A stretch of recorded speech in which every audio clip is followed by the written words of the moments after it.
JD గారైనటువంటి గౌరవ సుల్తాన్ madam గారు మాకు ఆదేశాలు 8 గంటల నుంచి సాయంత్రం 5 గంటల వరకు క్లాసెస్ జరుగుతూ ఉన్నాయి. ప్రతిరోజు గవర్నమెంట్ ద్వారా మనకు సిల్టేజ్ కండక్ట్ చేస్తున్నారు. ప్రతిరోజు ఏదో ఒక ప్రిన్సిపల్స్ కానీ టీచర్స్ కానీ అనౌన్స్మెంట్స్ ఉంటాయి. అదేవిధంగా మనకు ఉదయం వేళలో ప్రార్థన చేసే వేళలో మన దేశభక్తి గీతాలు ఆలపిస్తూ ఉంటాం. మన దేశ నిర్మాణం కోసం ఎంతోమంది త్యాగదనులు వారి యొక్క జీవితాన్ని అదే రోజు మూల్యాంకనం చేసి దానికి సంబంధించినటువంటి మార్క్స్ మనం పోస్ట్ చేయాల్సినటువంటి అవసరం ఉంది. సో ఇంతగా విద్యార్థి కోసం టీచర్ కష్టపడుతున్నారు. కానీ విద్యార్థి మాత్రం టీచర్ కష్టపడే విధానంలో ఒక 10% కూడా కష్టపడడం లేదు. మేము ఇంత కష్టపడి చదువులు చెప్తున్నప్పటికీ కూడా మా యొక్క ఉపాధ్యాయులు మీ వారి ఎన్ని రోజులు స్కూల్కి వస్తున్నారా, ప్రతి టీచర్ దగ్గర పిల్లవాడి యొక్క అటెండెన్స్ అనేటువంటిది ఉంటుంది. వాడు ఎన్ని రోజులు ఎన్ని పరీక్షలు జరిగినాయి, ఎన్ని రోజులు స్కూల్కి పిల్లవాడు వచ్చారు, ఎంత హాజరు ఉంటుంది, అదేవిధంగా అబ్బాయి ఎన్ని ఎగ్జామ్స్కి అటెండ్ అయ్యారు, ఏ విధమైనటువంటి గ్రేడ్స్ వస్తున్నాయి, ప్రతి టీచర్ దగ్గర డేటా రెడీ పెట్టుకున్నాను. మీరు ఎక్కడ వస్తే అప్పుడు చెప్తామని. కానీ ఈ యొక్క తల్లిదండ్రులు అందుబాటులోకి రావడం లేదు. అంటే మీరు మీ పిల్లలపైన శ్రద్ధ చూపించట్లేదు, ఏదో నామజమాస్తే పంపిస్తున్నారు, వదిలేస్తున్నారు అంతే. కానీ ప్రత్యేకమైనటువంటి శ్రద్ధ చూపినప్పుడు ఖచ్చితంగా మంచి రిజల్ట్స్ వస్తాయండి. మన ఆదర్శ పాఠశాలలో ఎంతోమంది ఎన్నో ర్యాంకులు వచ్చాయి. మీ గతంలో పనిచేసిన స్కూల్లో కూడా నియోజకవర్గ స్థాయిలో మేము తీసుకెళ్ళాం. ఇక్కడ కూడా అంతకు మించి తీసుకుని వెళ్ళడానికి అందరు టీచర్స్ కూడా ఎంతో శ్రమపడి కష్టపడి పనిచేస్తున్నారు. కానీ టీచర్స్ చేసేటువంటి పనిలో 10% కూడా పిల్లలు శ్రద్ధ పెట్టి చదవడం లేదు. సీరియస్లీ అదంతా మిస్ అయిపోతున్నారు. ప్రతి స్కూల్లో కూడా 2 గ్రేడ్స్ ఉంటాయండి. అంటే లేదా అర్థవంతంగా వాళ్ళ యొక్క చదువులు ఆపేసిన ఈ యొక్క వృత్తి విద్యా కోర్సులు అనేటువంటి స్కూల్లో నేర్పిస్తారు. అంటే ఇవి కూడా జనరల్ క్లాసెస్ ఎగ్జామ్స్ కూడా ఉంటాయి. సో దానికి ఒక సర్టిఫికేట్ అనేటువంటిది ఇష్యూ చేస్తారు. ఇన్ కేసు ఏదైనా సరే పిల్లవాడు అనుకోని సందర్భంలో వాళ్ళు చదువు కొనసాగించలేకపోయినా, లేదు వాళ్ళకు చదువు అవ్వకపోయినా ఈ యొక్క సర్టిఫికేట్ బేస్ చేసుకొని తన సొంత కాళ్ళపైన తను నిలబడడానికి ఇవన్నీ కూడా మనకు సెంట్రల్ గవర్నమెంట్ వాళ్ళు అందిస్తున్నటువంటివి అన్నమాట. సో ఈ స్కీమ్స్ అన్ని కూడా ఇవి చాలా ముఖ్య కోర్సు ఉంటే చాలా ఫీజు పక్కన పడేస్తారు. కానీ ఇది నేర్చుకోవాల్సినటువంటివి చాలా ఉంది. ఇవి నేర్చుకుంటే వాళ్ళ ఏంటంటే చదువు ఒకటే కాదు మన జీవితంకి. సో వస్తే ఇలా మీరు కూడా ఎందుకంటే మీకు సంబంధించినటువంటి డౌట్స్ ఇలాంటివి మేము క్లారిఫై చేయడానికి ఉంటుంది. సో మీ సమస్య మీ దగ్గర పెట్టుకొని మాకు కనెక్ట్ అంటే కాదు కదా. కాబట్టి నెక్స్ట్ టైం ఖచ్చితంగా మేడం అన్నట్టు డెఫినెట్గా మేము కూడా ఇంకొంచెం లోతుగానే చేసి సో ప్రతి టీచర్ కూడా వాళ్ళకి మొబైల్ చేసి మ్యాక్సిమం 100% అనేది చేసాము. మీరు కూడా మీకు తెలిసినటువంటి పేరెంట్స్ సంస్థలో ఎవరైతే ఉంటారో వాళ్ళు కూడా తీసుకొచ్చడానికి మీరు కూడా ట్రై చేయండి. మీరు వస్తున్నారు, మీతో పాటు వాళ్ళు కూడా తీసుకొస్తే ఇలాంటి ఎన్నో తెలియనటువంటి సమస్యలు ఉంటాయి.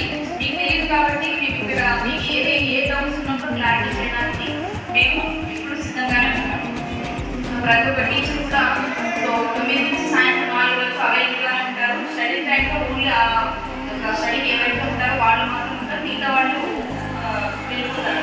కాబట్టి 9 నుంచి 4 వరకు ప్రతి టీచర్ కూడా మీకు అవైలబుల్గా ఉంటారు. మీరు ఎనీ టైం కావచ్చు, ఎలాంటి డౌట్స్ ఉన్నా కూడా మేము క్లారిఫై చేస్తాం. సో ఈ సమావేశానికి ముఖ్యంగా అతిథులు ఇచ్చేసినటువంటి తల్లిదండ్రుల సమావేశం ఏర్పాటు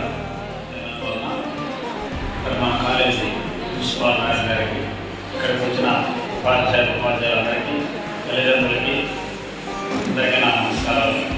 నేను కూడా సిద్ధమన్నానే నా దగ్గర చదువుకున్న వాళ్ళు కూడా ఇక్కడ ఉన్నారు.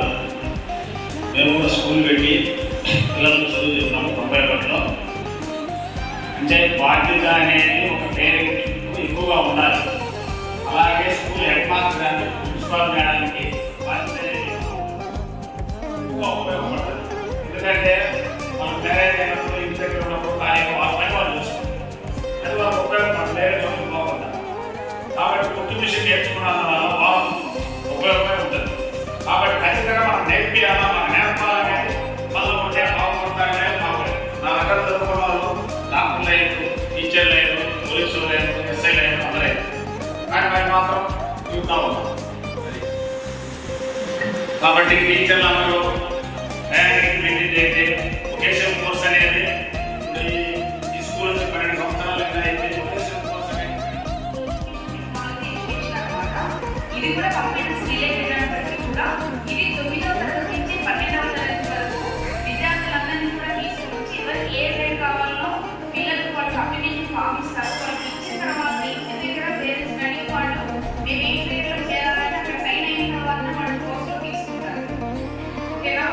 తర్వాత ఇందాక నాకు కంప్యూటర్స్ అనేది 6th క్లాస్ నుంచి 12th క్లాస్ వరకు ఉంటుంది. కానీ ఇది గత కొన్నేళ్ళలో పోస్ట్ ఖాళీ అయిపోయింది కాబట్టి ఆ కోర్స్ లేదు.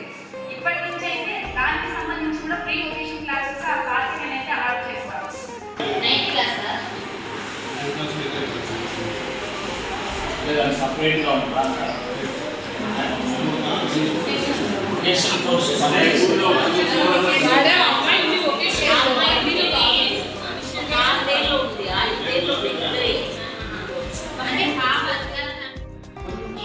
ఉదయం షెడ్యూల్ క్లాస్ ఈ టైంలో సమాధానం చెప్పేసాము మేము. సో మీరు కూడా మరింత మంది వస్తే ఇట్లా మీరు కూడా ఏదైనా అడిగితే మీకు సంబంధించినటువంటి డౌట్స్ ఇట్లాంటివన్నీ కూడా మేము క్లారిఫై చేయడానికి ఉంటుంది. సో మీ సమస్య మీ దగ్గర పెట్టుకొని మాకు కనెక్ట్ అంటే కాదు కదా. కాబట్టి నెక్స్ట్ టైం ఖచ్చితంగా మేడం అన్నట్టు డెఫినెట్గా మేము కూడా ఇంకొంచెం లోతుగానే వెళ్ళేసి సో ప్రతి టీచర్ కూడా వాళ్ళకి మొబైల్ చేసి మ్యాక్సిమం 100% చూసడానికి చేస్తాము. మీరు కూడా మీకు తెలిసినటువంటి పేరెంట్స్ మా స్కూల్లో ఎవరైతే ఉంటారో వాళ్ళని తీసుకొచ్చడానికి మీరు కూడా ట్రై చేయండి. మీరు వస్తున్నారు మీతో పాటు వాళ్ళని కూడా తీసుకొస్తే ఇలాంటి ఎన్నో తెలియనటువంటి సమస్యలు ఉంటాయి. మీకు తెలియదు కాబట్టి మేము ఇక్కడ మీకు ఏ డౌట్స్ ఉన్నప్పుడు క్లారిటీ చేయడానికి మేము ఎప్పుడు సిద్ధంగానే ఉంటాం.